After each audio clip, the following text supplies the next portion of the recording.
માત્ર નવરાત્રી નહીં પરંતુ પૂનમ સુધી પણ દર્શન કરી શકાય તે માટે અમદાવાદના કાલુપુર વિસ્તારમાં ભંડેરીની પોળમાં ઘીની મૂર્તિ બનાવવામાં આવે છે.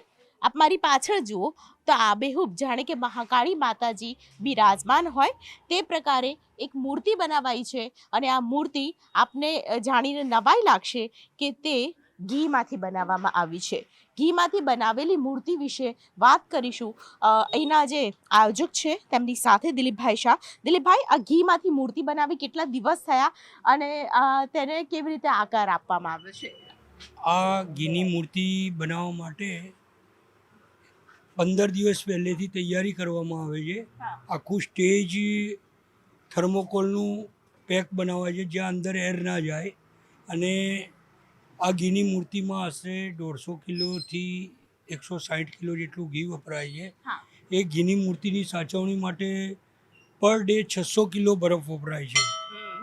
ને હરેક 2 કલાકે આની ઉપર બરફનું પાણીનો અભિષેક કરવામાં આવે છે જેથી ઘીની પ્રતિમાની જાળવણી રહી શકે, ગરમીમાં ઓગળે નહીં.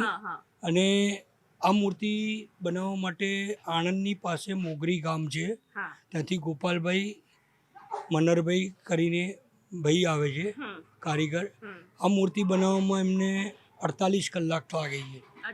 48 કલાકમાં એ અને એમના મિસિસ બંને આવે છે અને 48 કલાકમાં તૈયાર કરીને જાય છે. અચ્છા દિલીપભાઈ, ઘીની મૂર્તિ બનાવવા પાછળનું કારણ શું અને મહાકાળી માતાજીને જે સ્વરૂપ આપવામાં આવ્યું છે તે કેવી રીતે બનાવવામાં આવ્યું?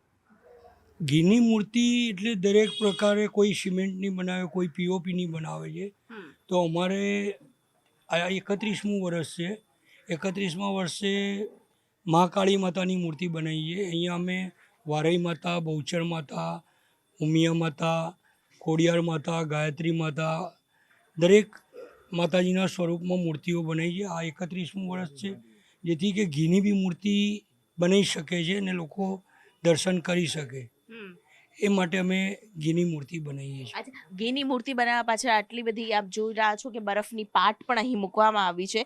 ત્રણેય બાજુ એવી રીતે તાપમાન સેટ કરવામાં આવ્યું છે કે બરફને કારણે ઘી છે તે પીગળે નહીં અને ખાસ એવી રીતે પાટ મૂકવામાં આવી છે.